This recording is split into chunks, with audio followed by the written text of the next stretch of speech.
Hi friends, I wonder if I'm the only one who feels like the world's gone completely mad.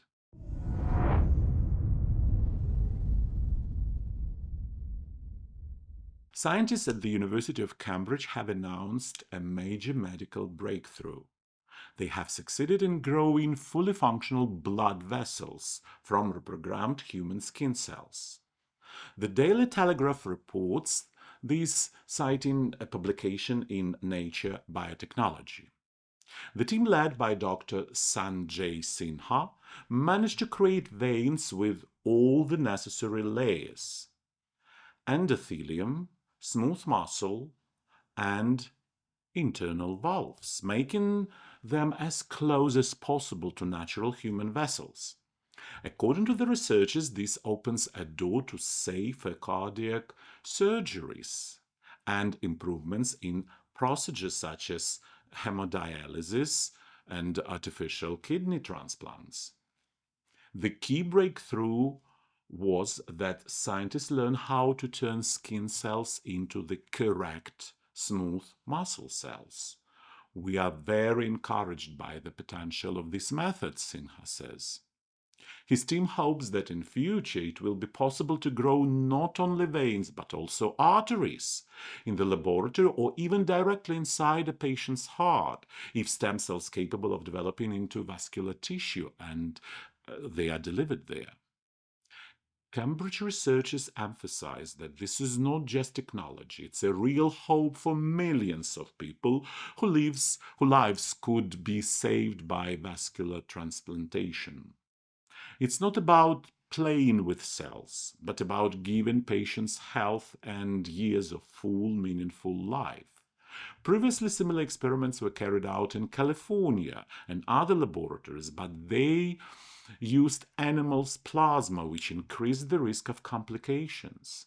The new method is based exclusively on human cells, making it safer and more humane. Thus, science once again reminds us its purpose is not only to study the mechanisms of life, but also to help people preserve it.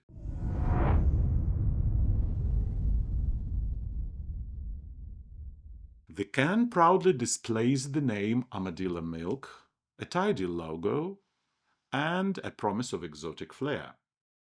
But their imagination immediately paints some of very strange pictures. How exactly do you milk an armadillo? It's covered in armor. It's scary enough approaching a cow.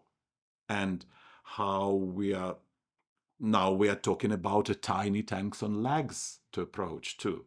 But the main surprise is inside. The brave souls who dared to open the can and take a sip describe the flavor as aroma of a baby diaper. Vague, but more than enough to kill anyone's appetite on the spot. Not a single tester expressed any desire to repeat the experiment, and one especially traumatized commenter admitted he will now check even regular cow milks for armadillo notes. The funniest part is that no one really knows what this product actually is. It might be a marketing novelty with some harmless beverage inside, or a real liquid of a mysterious origin. The process of armadillo milking remains shrouded in secrecy, and perhaps it's best left that way, letting imagination take the absurdity to its logical conclusion. One thing is certain: food trends are unstoppable, and every new one whispers to us.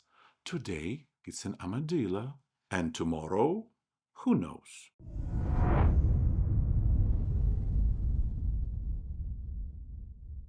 Trent Arseno, a 36-year-old computer security specialist, suddenly found himself at the center of attention in American media. And not because of viruses or hackers, but thanks to his own startup, a home sperm bank. However, his entrepreneurial joy didn't last long. The FDA, the Food and Drug Administration, decided that storing such a valuable product in Trent's home didn't meet sanitary standards. Apparently, Ziploc bags and kitchen refrigerators fail certification. Journalists' interest truly skyrocketed after Arsenault's candid interview to Anderson Cooper's show. There, he proudly stated that he is the biological father of 14 children while still being a virgin. A true 21st century Joseph. Children exist, but sex doesn't. Moreover, he didn't rule out that even at 40, when he has even more offspring, he will still remain a guardian of purity. The mostly female studio audience applauded, while Trent genuinely wondered, what exactly are you applauding? The show's climax was the appearance of the 2-year-old girl, his biological daughter. Arsenault became emotional and said he was happy to see her healthy and well cared for. He also expressed hope that the girl would inherit his compassion gene. Considering he launched his business alone and outside the rules, perhaps compassion is indeed better for a child than his entrepreneurial drive.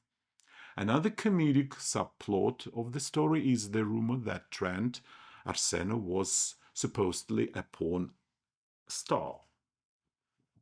The culprit was the advertising.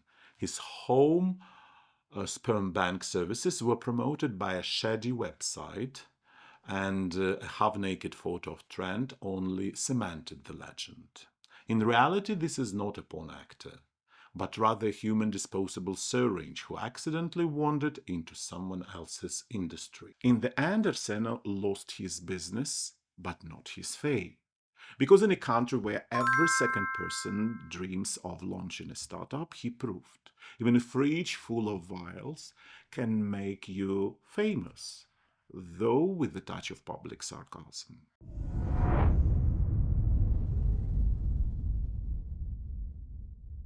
The story of Sean Willis from Anderson County, South Carolina, US, sounds like a grim example of how dangerous the combination of teenage impulsiveness, temper, and access to firearms can be.